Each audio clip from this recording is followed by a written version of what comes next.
Dios y Padre, te damos muchas gracias en esta tarde porque nos permites nuevamente estar en este lugar, congregarnos y estudiar tu palabra. Te rogamos, Señor, que tú seas con nosotros, que abras nuestro entendimiento, nuestra mente, para que podamos comprender tu palabra y que sea de edificación, Señor, para nuestras vidas. Gracias por lo que tú haces, Señor, en nuestras vidas y por lo que vas a hacer. En el nombre de Jesús, amén. Así como estamos de pie, hermanos, les invito a que abramos nuestras Biblias en el Salmo 51 y vamos a leer los versículos del 1 al 12.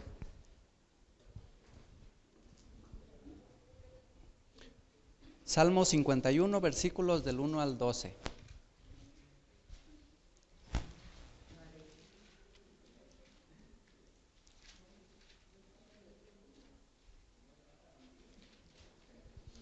Si ya lo tenemos todos, lo vamos a leer de la siguiente manera. Los de mi izquierda van a iniciar con el versículo 1, los de mi derecha continúan con el número 2 y al final lo leemos todos juntos, que sería el versículo 12. Comienzan los de mi izquierda en el versículo 1, dice la palabra de Dios.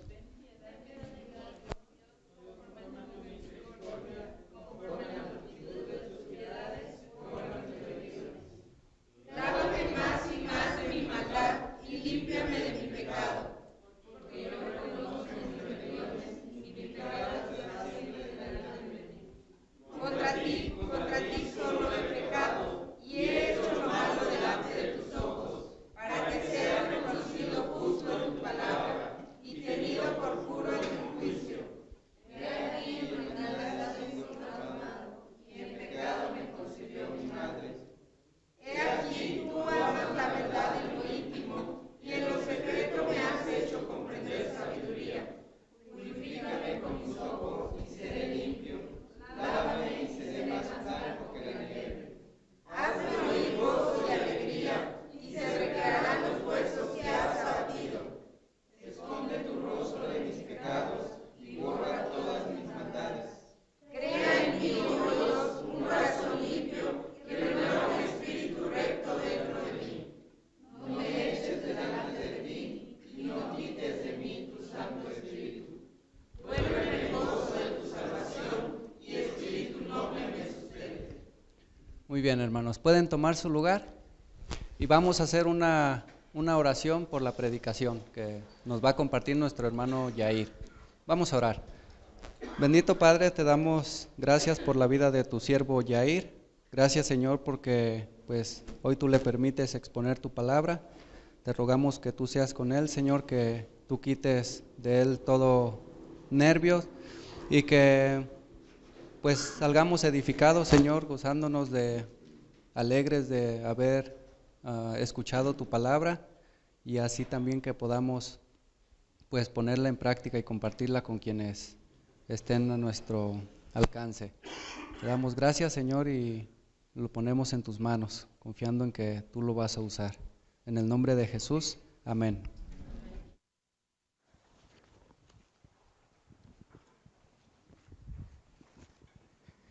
Buenas tardes, hermanos. Esta semana vamos a estar hablando sobre las oraciones en los salmos. Y en esta ocasión decidí, y gracias a Dios por este capítulo, vamos a estar meditando en el capítulo 51 de Salmos. Pero para entender, antes de comenzar a meditar en ese capítulo, quiero contarles una historia. Esa historia tenemos que saber o recordarla, porque tiene mucho que ver con este capítulo. Muchos recordamos que en 2 de Samuel capítulo 11 y 12 nos narra cómo David cometió un pecado, que es el adulterio y el homicidio. Pero en el capítulo 12 vemos que Dios envía a Natán para que exhortara a David y le hiciera ver cuál era el pecado que había cometido. La historia nos dice que pues era un tiempo en el que los reyes tenían que ir a la guerra. Era un tiempo en el que ellos tenían que ir, pero David decidió mandar solamente a Joab y a su ejército. Dice que David, después de que se levantó de su descanso de mediodía, se subió a la azotea y empezó a ver toda la ciudad. Y de repente vio una mujer que se estaba bañando. Era una mujer que era pues muy guapa, así nos lo relata la historia. Entonces manda a su siervo y manda a preguntar quién era esa mujer. Y el siervo le dice, bueno, es Betsabé, es la esposa de Urías. Entonces dice, pues tráiganla. Ya cuando llega al palacio, el rey, pues David, tiene relaciones con ella. Y ya después que pasó esto, manda a Betsabé a su casa.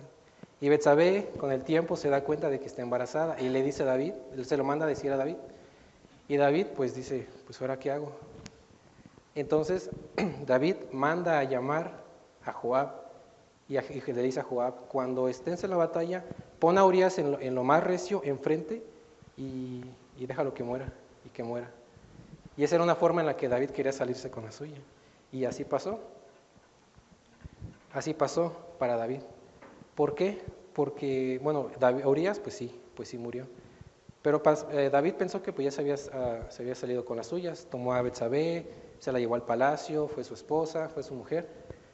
Y pasó un tiempo, aproximadamente 12 meses, y Dios dice, pues envía a Natán y para que le hiciera ver a David cuál era su pecado que había cometido. Y Natán le cuenta una historia. Dice que habían dos hombres, un hombre que era rico y un hombre que era pobre. Este hombre rico tenía mucho ganado, tenía ovejas, y este hombre pobre solamente tenía una ovejita que la cuidaba, una ovejita que la amaba, que comía con ellos, era su favorita, era todo para este hombre. Y después llega un invitado, y este invitado, el hombre rico, el invitado llega con el hombre rico, y decide hacerle un banquete, pero el hombre rico, en lugar de agarrar de su ganado, agarró la ovejita de este pobre hombre, ¿no? Y en eso David pues se enciende, dice, ¿cómo es posible que pase esto? ¿Cómo es posible? O sea, teniendo tanto, se le va a quitar a un pobre. Y ese hombre pues merece el peor de los castigos. Y ahí es cuando Natán le dice, pues David, tú eres ese hombre. Tú eres ese hombre. Y es por eso que quería contarles esta historia, porque en el Salmos 11 vemos una oración, después de que se había arrepentido, una oración de arrepentimiento. Es por eso que el título del sermón lo he titulado Un pecador arrepentido. En esa porción de la palabra de Dios, en Salmo 51, vamos a ver las características de un pecador arrepentido. Veamos esas características. La primera característica que encontramos es que un pecador arrepentido, lo primero que hace es que reconoce su pecado. Esto lo podemos ver en los versículos del 1 al 5. Le voy a dar lectura, dice, ten piedad de mí, oh Dios, conforme a tu misericordia, conforme a la multitud de tus piedades, borra mis rebeliones. Lávame más y más de mi maldad, límpiame de mi pecado, porque yo reconozco mis rebeliones, y mi pecado está siempre delante de mí. Contra ti solo he pecado, y he hecho lo malo delante de tus ojos, para que seas reconocido justo en tu palabra y tenido por puro en tu juicio. He aquí en maldad he sido formado, y en pecado me concibió mi madre. Si nos damos cuenta, en el versículo 1, 2 y 3, David menciona 2 veces la expresión mis rebeliones, 2 veces mi pecado y 1 vez mi maldad. Eso nos queda claro que David había reconocido su pecado, había reconocido que era culpable. No le echaba la culpa a nadie más, no hizo como Adán cuando pecó y dijo, no, pues la mujer que tú me diste. O Eva diciendo, no, pues pues fue Satanás. Ni tampoco dijo David, no, pues es que Betsabé, porque se estaba bañando ahí, pues caí. No, él reconoció que había pecado. No le echó la culpa a nadie más. En 2 Samuel 12:13, después de que Natán habla con él, David le responde a Natán y le dijo, pequé contra Jehová. Aquí estaba tomando la responsabilidad de sus actos. Reconocía que lo que había hecho era resultado de dejarse llevar por su naturaleza,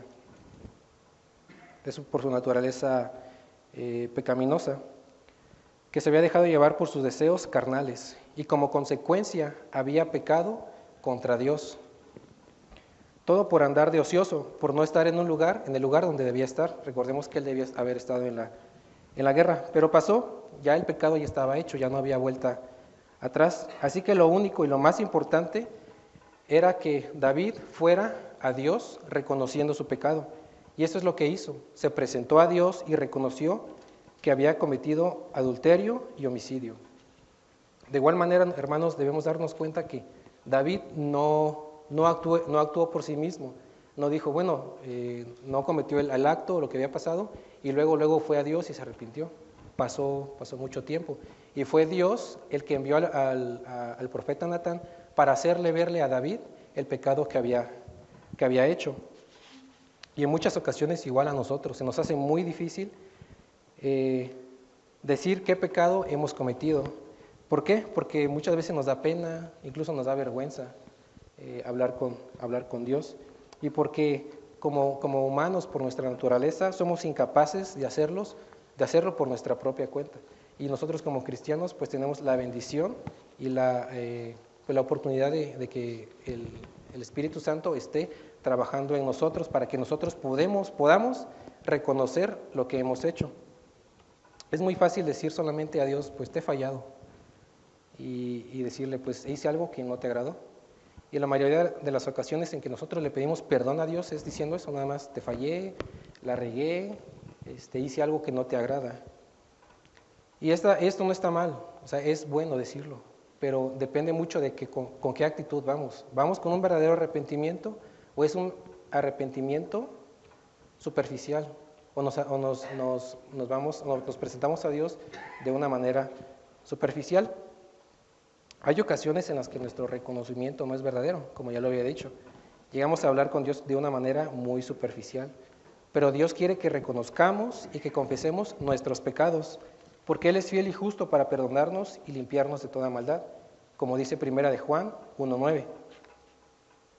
La semana pasada me visitó mi papá con toda mi familia, y entre las pláticas me estaba diciendo que el domingo había hablado en la iglesia que muchos de los hermanos en la iglesia al pecado no lo llaman pecado.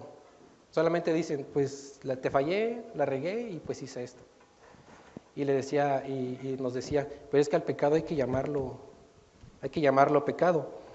Le decimos a Dios, pues te fallé, lo regué, y es como una actitud como de que pues a veces vamos diciendo como pues ni modos, ¿no? Ya la regué. Cuando en realidad deberíamos decirle a Dios, reconozco que te fallé en esto, reconozco que cometí este pecado, reconozco que me robé, no sé, tal dinero, o yo deseé que esa persona pues se enfermara. O sea, el pecado hay que llamarlo por su nombre y reconozcamos que hemos pecado contra Dios. Y eso es lo que Dios quiere escuchar. Quiere que reconozcamos y confesemos nuestros pecados, porque eso quiere decir que estamos siendo sensibles a su espíritu y nos estamos dejando llevar por él. David reconoció que se había dejado llevar por su naturaleza pecaminosa. Reconoció que por dejarse llevar por esos deseos fue que cayó. La confesión, el confesar nuestros pecados no es fácil. A muchos nos cuesta, porque como humanos no podemos hacerlo. Pero es lo mejor que podemos hacer. Cada uno de nosotros tenemos de dónde cojear, tenemos debilidades, tenemos ciertas cosas que no podemos dejar, cosas que nos incitan a hacer lo que a Dios no le agrada. Dios conoce nuestras debilidades, incluso nosotros mismos sabemos cuáles son muchas de ellas. Dios conoce todo de nosotros, conoce qué es lo que nuestra naturaleza desea. Y aunque muchas veces pecamos, debemos ser como David, debemos reconocer nuestro pecado, reconocer que hemos pecado contra Dios, confesarlo y que nos hemos dejado llevar por nuestros deseos o naturaleza. Cuando hacemos esto, cuando confesamos nuestro pecado y reconocemos que hemos pecado contra Dios, vamos a reflejar que somos un pecador arrepentido. Cuando hacemos esto, el reconocer nuestro pecado y nos arrepentimos y lo confesamos, Dios nos va a perdonar. Ya lo vimos como lo dice en 1 de Juan 1:9, pero debemos hacernos responsables de las consecuencias que puedan venir en el futuro. ¿Cuál fue la consecuencia de que David había cometido adulterio? Pues fue la muerte de su hijo. O sea, Dios sí lo había perdonado, pero David tenía que enfrentar las consecuencias. Puede que tengas un pecado oculto que no has querido confesar o que no has querido compartir con alguien para que te ayude. Pero quiero que sepas que si lo reconoces, si no lo reconoces y no te arrepientes y no lo confiesas, el día de mañana va a salir a la luz, se va a ver reflejado en nuestras vidas, incluso va a afectar en nuestro ministerio. A Dios no le podemos esconder nada. Dios conoce todo y aunque ya lo sabe, pues Dios espera que nosotros confesemos nuestros pecados y que los reconozcamos. La siguiente característica que podemos encontrar en este capítulo es que un pecador arrepentido desea apartarse del pecado. Eso lo vemos en los versículos 6, del 6 al 9. Dice, he aquí tú amas la verdad en lo íntimo, y en lo secreto me has hecho comprender sabiduría. Purifícame con hisopo y seré limpio. Lávame y seré más blanco que la nieve. Hazme oír gozo y alegría, y se recrearán los huesos que has abatido. Esconde tu rostro de mis pecados y borra todas mis rebeliones. Como lo habíamos dicho, un pecador arrepentido desea apartarse del pecado.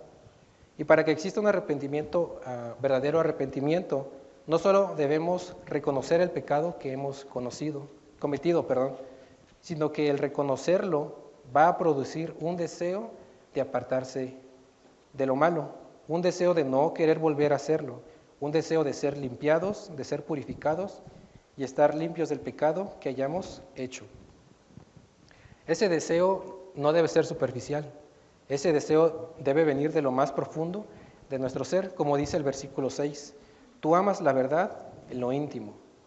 Ese versículo nos da a conocer el deseo de Dios, nos muestra que Él, ¿qué es lo que Él ama? No ama que seamos superficiales, como lo mencionamos anteriormente, sino que ama un arrepentimiento genuino, interno, que venga de lo más profundo de nuestro ser. Nosotros podemos decir a las personas, puedo decirles a ustedes, yo estoy arrepentido de este pecado, estoy arrepentido de esto. Y puede que me crean y puede que no me crean. Pero ustedes no conocen mis deseos, no conocen mis pensamientos. Solamente Dios conoce todo de nosotros y a Él no se le escapa nada. Dios quiere que nosotros tengamos un arrepentimiento genuino e interno y que el deseo de apartarse del malo venga también de lo más profundo de nuestro ser.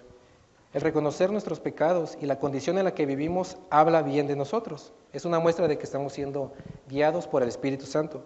Pero el reconocimiento de nuestros pecados debe llevarnos a que exista un deseo de apartarnos y dejar de hacer eso. Y de seguir haciendo su voluntad, dejando a un lado lo que nuestra naturaleza nos pide.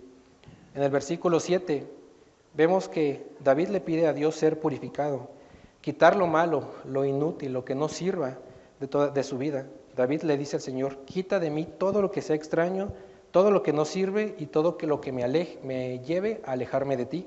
Permíteme ser puro. David era consciente de lo que había cometido. Sabía que se había mezclado con el pecado, que se había contaminado y por lo tanto él tenía que que había dejado de ser puro. Como hijos de Dios, creo que si yo les pregunto, todos aquí somos hijos de Dios. Si yo les preguntara, ¿cuántos de ustedes quieren ser puros? ¿Quieren ser limpiados? Yo espero que todos, empezando conmigo, yo quiero ser limpio y quiero ser limpiado. Pero ¿qué debemos hacer o qué debemos experimentar para ser limpios? Es todo un proceso y es un proceso difícil, es un proceso duro, que cuesta, que nos duele, porque hay heridas, hay pecados que deben ser quitados, hay ciertas áreas de nuestra vida que arden y duelen, pero que necesitan ser quitadas para ser limpios. Recuerdo que el semestre pasado salimos a jugar después de un tormentón y la cancha estaba bien resbalosa, entonces cuando le pegué al balón me caí y la rodilla, tuve un raspón, ¿no? Y con el tiempo, pues estuvo cicatrizando. Pero a mí no me gusta de que se haga la cicatriz y que esté toda manchada y toda fea. Entonces yo decía, pues la tengo que limpiar. Ya cuando estaba cicatrizando, agarré el agua oxigenada y quería desinfectarla y limpiarla. Entonces la tallaba y la tallaba y la tallaba. Y cada vez que la tallaba era un dolor al alma, porque pues duele muchísimo. Esto me recuerda a que cuando nosotros queremos ser sanados, queremos ser limpiados, el proceso va a ser difícil. Hay ciertas cosas que nos va a costar dejar, cosas que nos van a arder, que nos van a doler. David no solamente quería ser limpio, sino que deseaba una transformación en su manera de pensar y en su forma de vivir. Deseaba apartarse de lo malo. No solamente reconoció su pecado, sino que también deseaba ser limpio, ser lavado. Y como consecuencia, sus actos iban a ser diferentes. Se iba a notar un verdadero arrepentimiento. Hay muchos pecados ocultos que no han sido confesados. Recordemos que Dios quiere que reconozcamos nuestros pecados, que los confesemos, que deseemos ser limpios y purificados. Quiere que llevemos una vida santa, agradable, delante de Él. Debemos apartarnos de lo malo. Debemos dejar de repetir los mismos errores o pecados una y otra vez. Debemos apartarnos para Dios y darle la gloria y la honra en todo lo que hagamos, en todo lo que pensemos y en todo lo que hablemos. Él nos va a dar las herramientas para que podamos lograrlo, porque por nuestras propias fuerzas, nada más nada. Así como David se presentó delante de Dios reconociendo que por él mismo, por David, o sea, por sus propias fuerzas, no lo iba a lograr. Se presentó delante de Dios reconociendo que él era el único que podía hacerlo. Hasta ahorita hemos visto dos características. La primera característica de un pecador arrepentido es que reconoce su pecado. Y la segunda es que desea apartarse del mal. La tercera característica y última que vamos a estar viendo en esta tarde es que un pecador arrepentido desea una restauración. Esto lo podemos ver en los versículos del 10 al 12. Nos dice: crea en mí, oh Dios, un corazón limpio y renueva un espíritu recto dentro de mí. No me eches delante de ti y no quites de mí tu Santo Espíritu. Vuélveme el gozo de tu salvación y espíritu noble me sustente. Para ser restaurados, si nosotros queremos ser restaurados, debemos tener la confianza o seguridad de que Dios nos ha perdonado y de que de verdad estamos arrepentidos. David había mostrado un verdadero arrepentimiento porque reconoció su pecado y porque deseaba ser limpio y apartarse del mal. Ahora David quiere ser restaurado. Tiene un deseo de cambio en su vida. Sabe que para que su vida refleje un cambio, debe dejar que Dios lo renueve, que lo restaure, para que pueda así mostrar un cambio verdadero. Nuevamente reconoce que Dios puede hacerlo, que por sus propias fuerzas, las fuerzas de David, no puede hacerlo. Por eso en el versículo 10, David le pide a Dios que cree en él un corazón limpio y renueve un espíritu recto dentro de él. Un corazón limpio es una obra que solo Dios puede hacer. David le rogaba al Señor que renovara su mente y le diera un corazón limpio de cualquier mancha del pecado. Lo que David había hecho hacía que el pecado se apoderara de él. Aunque seguía siendo su hijo, su espíritu se había apagado. Es lo que nos pasa mucho, ¿no? Cuando cometemos un pecado y no lo confesamos, no nos dan ganas ni de leer la Biblia, no nos dan ganas ni de ir a campo, no nos dan ganas ni de venir a capilla. Son las consecuencias de no querer ser restaurado o no confesar nuestro pecado. Había experimentado un desánimo donde no quería hacer lo que Dios le pedía, pero también vemos a un David que anhelaba un espíritu alineado al Espíritu de Dios, un espíritu sincero e íntegro. Y como consecuencia podemos ver que en el versículo 12 nos dice: vuélveme el gozo de tu salvación.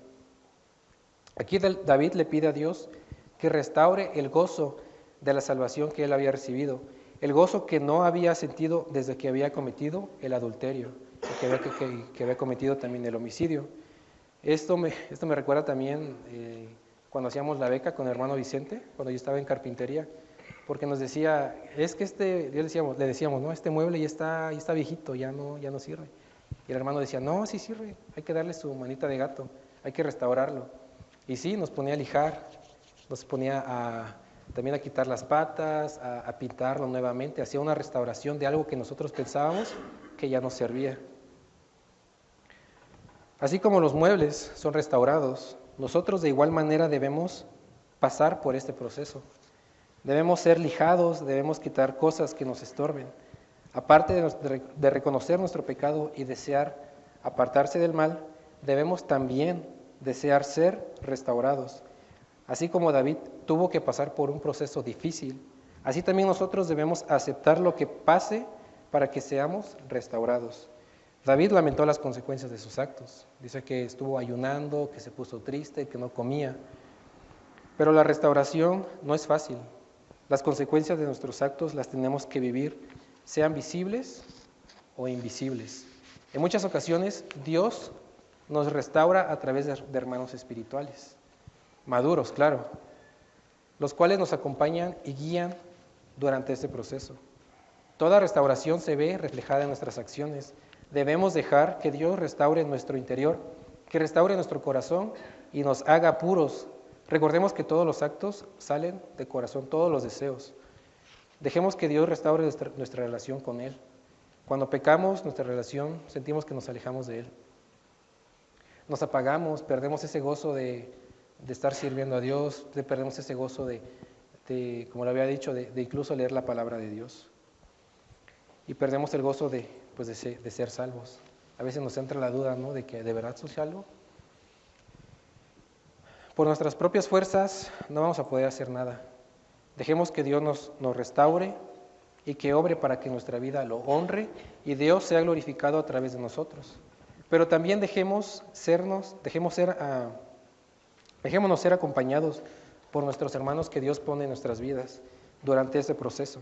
Dejemos también que Dios nos restaure y que nos transforme por medio de hermanos que están al pendiente de nosotros. Aquí tenemos mentores, tenemos nuestros pastores, tenemos incluso a nosotros como estudiantes, como hijos de Dios. Para terminar, en esa tarde hemos visto 3 características de un pecador arrepentido. Un pecador arrepentido primero reconoce su pecado, desea apartarse del mal y desea una restauración. Quizá o seguramente todos aquí hemos cometido algún pecado, algunos los traemos arrastrando ya de años, de tiempo atrás, y lo seguimos haciendo porque no nos hemos arrepentido.